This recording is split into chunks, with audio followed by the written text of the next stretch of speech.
करनाल में एक English coaching centre में बच्चों की बेरहम पिटाई का मामला सामने आया है। करनाल में इंग्लिश एकेडमी चलाने वाले शिक्षक का हिटलर वाला चेहरा आया सामने। इस वीडियो में मासूम छात्राओं की जमकर पिटाई हो रही है। ऐसी पिटाई जो छात्राएं सहन भी ना कर पाएं। कोचिंग का हिटलर स्टाइल यही नहीं थमता। पिटाई के बाद लड़कियों के बाल पकड़कर उन्हें घुमाया जाता है। लड़कों की बारी में साहब बेझिझक डंडों का इस्तेमाल करते हैं और शुरू होने के बाद रुकने का नाम नहीं लेते। हिटलर स्टाइल के बारे में जब पूछा गया तो जनाब कहने लगे कि बच्चे प्यार से नहीं समझते, इसलिए डिसिप्लिन सिखाना पड़ता है।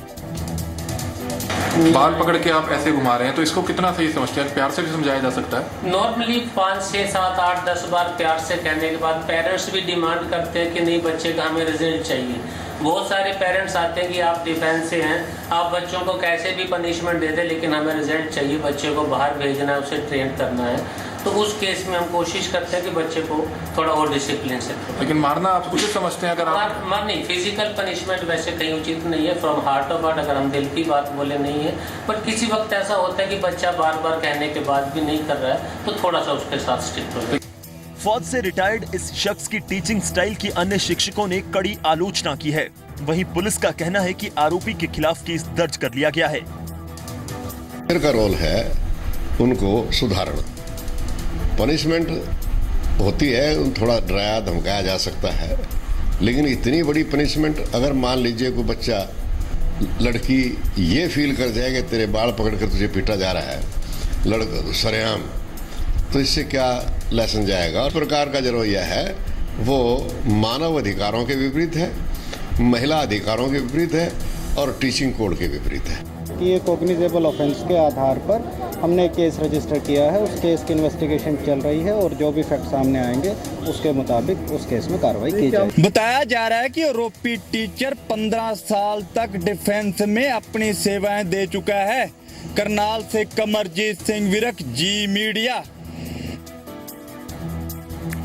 अम्बाला के एक स्कूल में एक अजगर की वजह से मासूमों की जान मुश्किल में पड़ गई थी। अम्बाला के एक निजी स्कूल में अजगर के दाखिल होने से हड़कंप मच गया।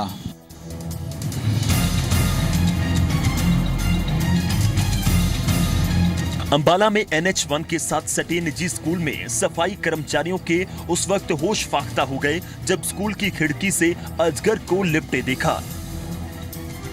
इसके बाद स्कूल प्रशासन तुरंत हरकत में आया और संबंधित विभागों और पुलिस के अधिकारियों को फोन घुमाए गए। बावजूद इसके किसी भी अधिकारी ने मौके की नजाकत को नहीं समझा। आखिरकार हारकर स्कूल प्रबंधन ने सपेरे को बुलवाया। 3 घंटे तक चले इस घटनाक्रम के दौरान बच्चों और अभिभावकों की सांसें अटकी रहीं। हालांकि आखिर में सपेरे ने अजगर को काबू करने में कामयाबी हासिल कर ली। तो फिर हमने गाँव में से किसी ने कहा कि ऐसे बुला के लाते हैं प्रोफेशनल्स को, वो आए, वो बल्कि जल्दी आ गए, तो उन्होंने फिर उसको पकड़ा और ले ऐसा कुछ नहीं था। इतना मोटा था ही, इतना सारा, और 16 फुट का लंबा था और मोरी के बीच में ऐसे बैठा था, गोल बनाई, जैसे फंस गया वो काशी में। फिर फंसा, मतलब बुलाए वहाँ से पकड़ने वाले, वो पकड़ के ले गए। अजगर को पकड़ने के लिए अधिकारी मौके पे पहुंचने की बजाय बाद में सपेरे को कानून का पाठ पढ़ाने लगे। अम्बाला से अमन कपूर के साथ राकेश रोहिला, जी मीडिया। हिमाचल बीजेपी ने प्रदेश सरकार पर विकास कार्यों में भेदभाव करने का आरोप लगाया है और इस मुद्दे को लेकर विधायक रणधीर शर्मा ने राज्यपाल से दखल की मांग की है। हिमाचल बीजेपी ने राज्यपाल आचार्य देवव्रत से सूबे की वीरभद्र सरकार की शिकायत करते हुए विकास कार्यों में भेदभाव का आरोप लगाया है। हिमाचल प्रदेश में विधानसभा चुनाव की आहट ने सत्ता पक्ष और विपक्ष को कमर कसने पर मजबूर कर दिया है। यही वजह है कि सियासी बयानबाजी जोर पकड़ रही है। अब तक सरकार की नाकामियों को उजागर करने में जुटी बीजेपी ने विकास में भेदभाव किए जाने का राग अलापा है। इसे लेकर हिमाचल बीजेपी विधायक रणधीर शर्मा राज्यपाल के दरबार पहुँच गए, जहां उन्होंने सूबे के IPH मंत्री पर नैना देवी पेयजल परियोजना को अपने क्षेत्र में ले जाने का आरोप लगाया। उन्होंने राज्यपाल से मामले में दखल देने की मांग की है। अचानक इस सरकार ने 10 अगस्त 2016 को एक अधिसूचना जारी करके उस डिवीज़न को बंद कर दिया और वहाँ की डिवीज़न के सभी पोस्टें, सभी पदों को IPH मिनिस्टर विद्या स्टोक्स के विधानसभा क्षेत्र मतियाना में नई डिवीज़न खोल के वहाँ पर शिफ्ट कर दिया, जिसके कारण अब वो 100 करोड़ रुपए की लागत से बनी परियोजना की देखरेख करने के लिए मात्र एक जेई रह गया है। अब एक जेई के सहारे वहाँ पर इतनी बड़ी परियोजना का संचालन होना, रखरखाव होना मुश्किल लगता है। इससे पहले हिमाचल बीजेपी के प्रमुख नेता राज्य सरकार पर विकास कार्य ठप होने के आरोप भी मढ़ चुके हैं। मोहित प्रेम शर्मा, जी मीडिया, शिमला। हिमाचल प्रदेश में पीएम मोदी के स्वच्छ भारत अभियान को सफल बनाने का नया तरीका निकाला गया है। जिला ऊना प्रशासन ने ऐसे मकान मालिकों को अल्टीमेट दिया है जिन्होंने घर में शौचालय का निर्माण नहीं करवाया है।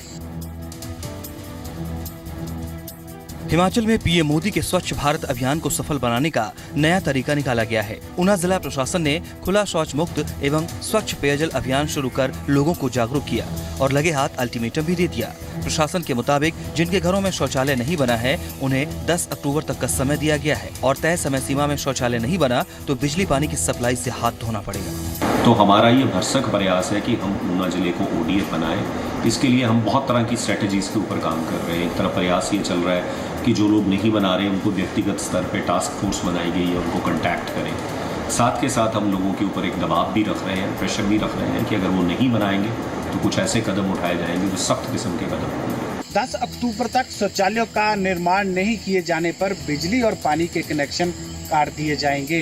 राकेश मल्ली, जी मीडिया, ऊना।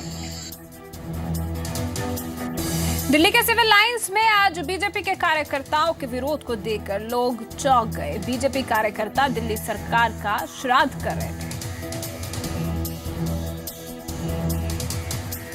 खिलाड़ी विधानसभा के बीजेपी के सदस्य आज दिल्ली के मुख्यमंत्री अरविंद केजरीवाल के घर के बाहर दिल्ली सरकार का श्राद्ध दिवस मना रहे हैं। आप यहाँ देख सकते हैं कि श्राद्ध का जो है पूरा सामान यहाँ पर लाया गया है। यहाँ पर पिंडदान किया जा रहा है दिल्ली सरकार का। यहाँ पर आपको दिखाना चाहेंगे कि पूरा जिस तरह से श्राद्ध दिवस जो मनाया जाता है वही किया जा रहा है। लोग यहाँ पर बाल कटवा रहे हैं। रोष जो है दिल्ली सरकार की तरफ वो दिख रहा है यहाँ पे।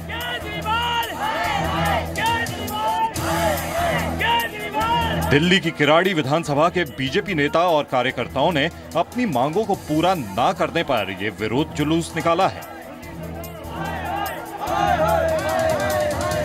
बीजेपी का कहना है कि किराड़ी विधानसभा क्षेत्र में कुव्यवस्था चरम पर है। डेंगू, चिकनगुनिया महामारी का रूप ले चुकी है, लेकिन केजरीवाल सरकार के कानों पर जूं तक नहीं रेंग रही है। हमारे को ये अफसोस है कि अरविंद भाई की तो उम्र ज्यादा हो लेकिन उनकी सरकार आज मृत्यु प्राय है। इसलिए हम गया की तरफ पिंडदान कर रहे हैं कि सरकार के सारे मंत्री धराशायी हो गए। 50% से ज्यादा सरकार कहीं बची नहीं है। जब से ये सरकार आई है इस दिल्ली का बेड़ा गर्क कर दिया। इसलिए हम चाहते हैं कि इस सरकार का आज हम श्राद्ध करके इसको समाप्त करें। बीजेपी के लोगों ने सीएम आवास के बाहर ही मुंडन करवाकर विरोध दर्ज कराया। बीजेपी का कहना है कि दिल्ली की केजरीवाल सरकार ने बेड़ा गर्क कर दिया है। लोग यहाँ पर बाल कटवा रहे हैं। रोष जो है दिल्ली सरकार की तरफ वो दिख रहा है यहाँ पे। कैमरामैन जय के साथ यशस्वी का, जी मीडिया, दिल्ली। जम्मू कश्मीर के मुख्यमंत्री महबूबा मुफ्ती ने कहा है कि पीएम मोदी जम्मू कश्मीर के लोगों के लिए ही पाकिस्तान गए थे। जम्मू कश्मीर की मुख्यमंत्री ने पाकिस्तान को निशाने पर लिया है। महबूबा मुफ्ती ने कहा कि पाकिस्तान ने पठानकोट की जांच का नाटक किया, कार्रवाई नहीं। महबूबा ने यह भी कहा कि बंदूक समस्याओं का समाधान नहीं होता तो ओसामा का ये हश्र न होता। जिसको आज लगता है कि बंदूक उठाने से कुछ मेरा होगा, उसको मैं ओसामा बिन लादेन की मिसाल देना चाहती हूँ। बदकिस्मती से हमारी कौम, हमारी रियासत जो सारी दुनिया में जिसके लिए कहा भी है कि अल्लाह ताला ने अगर जमीन पे कहीं जन्नत बनाई है तो ये जम्मू कश्मीर है। 8 जुलाई को सुरक्षा बलों ने हिजबुल कमांडर आतंकी बुरहान वानी को एनकाउंटर में मार गिराया था। बुरहान वानी के एनकाउंटर के बाद 82 दिनों से पूरी कश्मीर घाटी में तनाव का माहौल है। सूबे की मुखिया ने कश्मीर के युवाओं को कहा है कि बंदूक से मसले हल नहीं होंगे। जम्मू कश्मीर से ब्यूरो रिपोर्ट के साथ रमन खोसला, जी मीडिया। भारत, बांग्लादेश, अफगानिस्तान और भूटान के बहिष्कार के बाद इस्लामाबाद में होने वाला सार्क सम्मेलन स्थगित हो गया है। क्या पाकिस्तान का आतंक सार्क को निगल गया है? इस साल सार्क सम्मेलन इस्लामाबाद में होना है। सार्क के 3 अहम देशों अफगानिस्तान, भारत, बांग्लादेश और भूटान ने आतंकवाद के मुद्दे पर पाकिस्तान को घेरते हुए बैठक में शामिल होने से इनकार कर दिया है। As regards the meddling in the internal affairs, as you have seen, Bangladesh did not take part in the SAARC Home Ministers Conference as well as in SAARC Finance Ministers Conference. In the prevailing circumstances, the government of India is unable to participate in the proposed summit in Islamabad. London में Pakistani high commission के बाहर बांग्लादेश की party Awami league के कार्यकर्ताओं ने पाकिस्तान के खिलाफ प्रदर्शन किया। सार्क समिट के बहिष्कार का सीधा मतलब है कि पाकिस्तान में सार्क समिट नहीं होगा। अंतर्राष्ट्रीय मंच पर ये पाकिस्तान के लिए बड़ी फजीहत होगी। पाकिस्तान में हो रहे सार्क सम्मेलन का भारत के बाद दूसरे देश भी एक-एक कर बायकॉट कर रहे हैं। सार्क सम्मेलन के बहिष्कार पर देश भर में एक राय है। सभी का मानना है कि पाकिस्तान का अलग थलग करने के लिए ये बिल्कुल सही कदम है। पाकिस्तान को अलग थलग करने की मंशा से उठाए गए कदम पर देश में एक राय है। वो आतंकवाद के खिलाफ जो विश्वव्यापी जंग है उसमें बिल्कुल सही दिशा में जा रहा है, और जो आतंकवाद और आतंकवादियों के आका हैं वो हताश और निराश हैं। भारत इस तरह की कूटनीति या इस तरह की रणनीति पे विचार करे कि सार्क समिट दक्षिण एशिया में कहीं पर और पाकिस्तान के बगैर हो।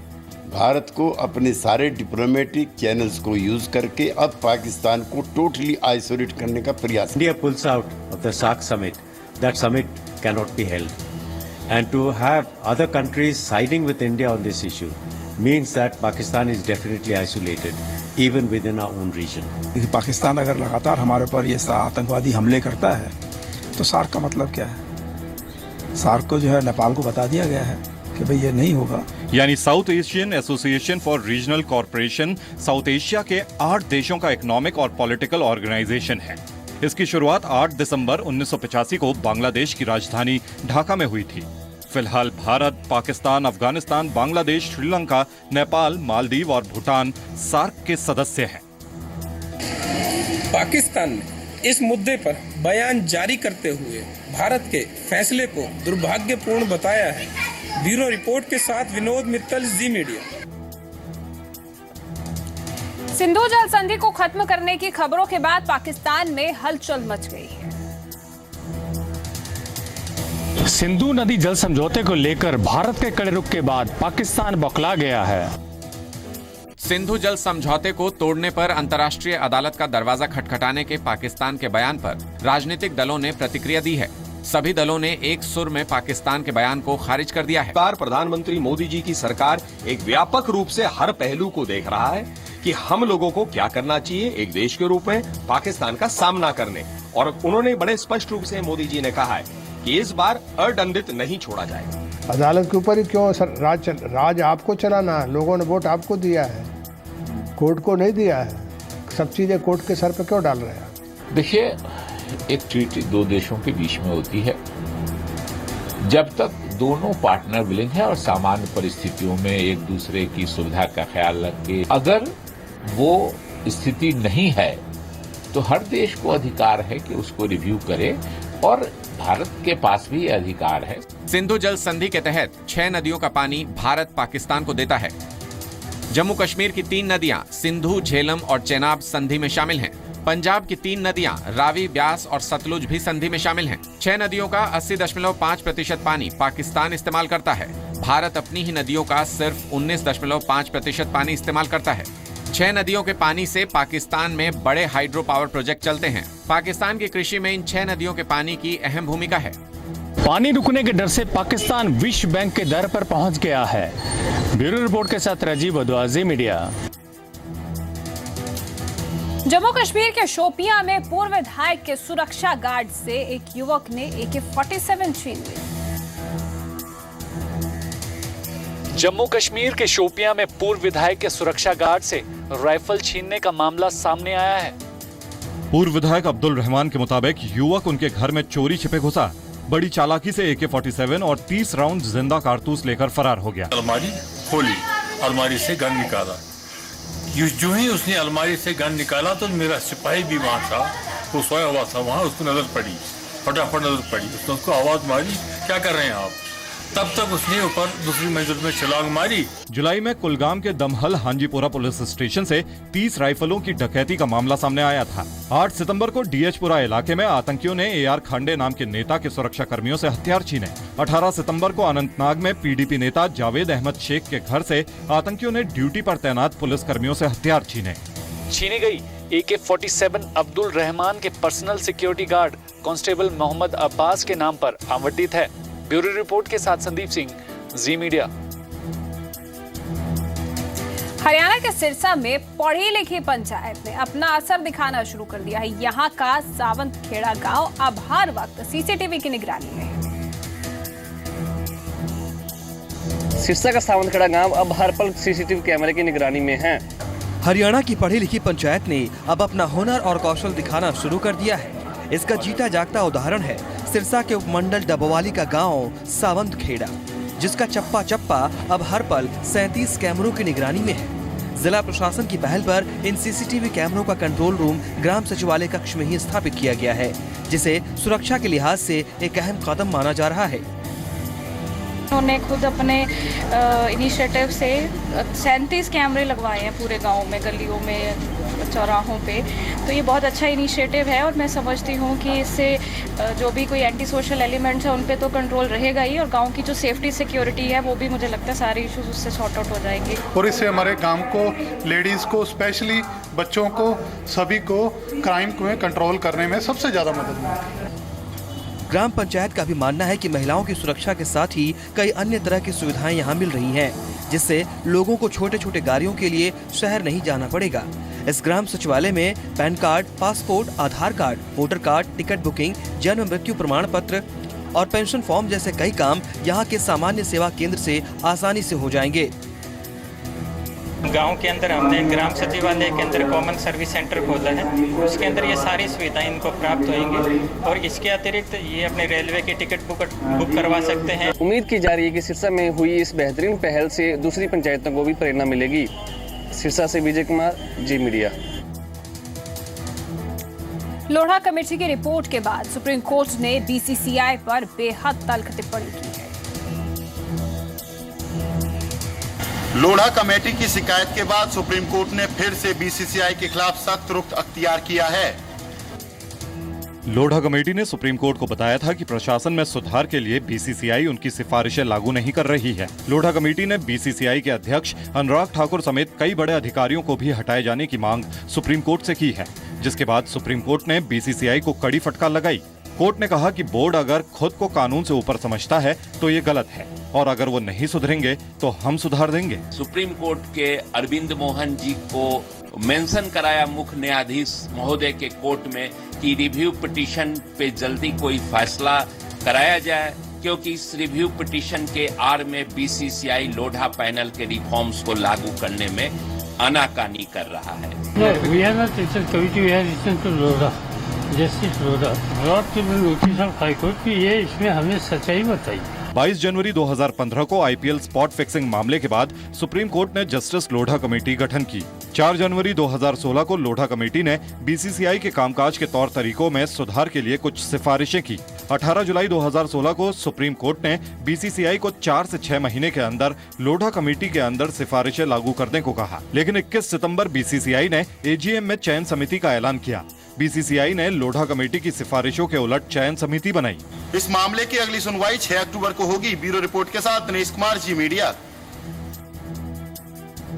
वर्ल्ड किक बॉक्सिंग चैंपियनशिप में सिल्वर मेडल जीत कर लौटी हरियाणा की बेटी कुसुम का बहादुरगढ़ पहुंचने पर जोरदार स्वागत हुआ। विश्व किक बॉक्सिंग चैंपियनशिप में सिल्वर मेडल जीत कर लौटी हरियाणा की बेटी कुसुम का बहादुरगढ़ पहुंचने पर जोरदार स्वागत हुआ। तस्वीरें बहादुरगढ़ के गोयला कला गांव की हैं। फूल मालाओं और नोटों की मालाओं से कुसुम का स्वागत हो रहा है। आखिरकार हरियाणा की बेटी देश प्रदेश का नाम जो रोशन कर लौटी है। कुसुम ने रूस में आयोजित किक बॉक्सिंग चैंपियनशिप में सिल्वर मेडल हासिल किया। फाइनल में हुए कड़े मुकाबले में कुसुम रशियन प्लेयर से हार गई। हालांकि देश को सिल्वर मेडल दिलाकर दम लिया। इसके बाद कुसुम का लक्ष्य अगले साल होने वाले एशियन इंडोर गेम्स में गोल्ड जीतना है। वर्ल्ड कप खेलने गई थी। मेरी फर्स्ट फाइट ईरान के साथ हुई थी जिसमें मैं 1 पॉइंट से जीत गई थी और फाइनल फाइट मेरी रूस के साथ हुई थी जो मैं 2 पॉइंट से हार गई थी। मेरी चोट लग गई थी, इस कारण मैं 2 पॉइंट से हार गई। जो एशियन इंडोर गेम्स हो रहे हैं 2017 में, उसमें मेरा सिलेक्शन हो गया। मैं मेहनत करूँगी कि उसमें मैं गोल्ड मेडल जीत के लेके आऊँ। कुसुम के पास प्रतियोगिताओं में जाने के लिए पैसे नहीं थे। आर्थिक तंगी से जूझ रही खिलाड़ी की खबर जी पंजाब हरियाणा हिमाचल ने प्रमुखता से दिखाई थी। इसके बाद कृषि मंत्री ओपी धनखड़ ने मदद के हाथ बढ़ाए थे। वहीं कुसुम के कोच का कहना है कि सरकार सुविधाएं और मैदान मुहैया कराए तो किक बॉक्सिंग में मेडल की छड़ी लगा देंगे। ये देखो जी, ऐसे गरीब परिवार से खिलाड़ी है, इनके खेलने तक भी पैसे नहीं थे और हमने अपने सरकार से गुहार लगे और हमारे कृषि मंत्री श्री ओपी धनखड़ साहब ने हमारी मदद की और हमारी बेटी को आगे जाने का मौका दिया। हम मंत्री साहब का बड़ा धन्यवाद करना चाहते हैं कि वो आगे भी हमेशा हमारे बेटी का साथ रखे। सरकार से गुहार लगाते हैं कि हमें संसाधन दिए जाए, हमें स्टेडियम में रिंग दिया जाए, मैट दिए जाए, ताकि हम और प्लेयर अच्छे तैयार कर सकें। हमारे पास और भी प्लेयर हैं ताकि इनको भी आगे जाने का मौका मिले। कुसुम ने 2017 में होने वाले एशियन इंडोर गेम्स के लिए क्वालिफाई कर लिया है, जहां कुसुम का सपना गोल्ड जीतने का है। कैमरा पर्सन सोनू धनखड़ के साथ संजीत खन्ना, जी मीडिया। और अब जाते जाते आपको छोड़ जाते हैं मौसम के हाल के साथ। पंजाब और हरियाणा के बड़े शहरों के तापमान में बीते दिनों के मुकाबले ज्यादा बदलाव नहीं हुआ है। हिसार में आज का अधिकतम तापमान 37 डिग्री सेल्सियस रिकॉर्ड किया गया, जबकि दिल्ली और गुरुग्राम में पारा 36 डिग्री सेल्सियस दर्ज किया गया। वहीं चंडीगढ़ में अधिकतम 32 डिग्री सेल्सियस टेम्परेचर रहा। पंजाब के अमृतसर में 33 और बठिंडा में 35 डिग्री सेल्सियस तापमान रहा। वहीं लुधियाना और पटियाला में 34 डिग्री सेल्सियस तापमान नोट किया गया, जबकि हिमाचल के मनाली में 24 और शिमला में 22 डिग्री सेल्सियस अधिकतम तापमान रिकॉर्ड किया गया। जम्मू कश्मीर की राजधानी श्रीनगर में अधिकतम तापमान 28 डिग्री सेल्सियस नोट किया गया। पहाड़ी राज्यों के तापमान में शिमला को छोड़कर बाकी जगहों पर तापमान की स्थिति लगभग पहले जैसी बनी हुई है। ब्यूरो रिपोर्ट के साथ मंजूर पठान, जी मीडिया।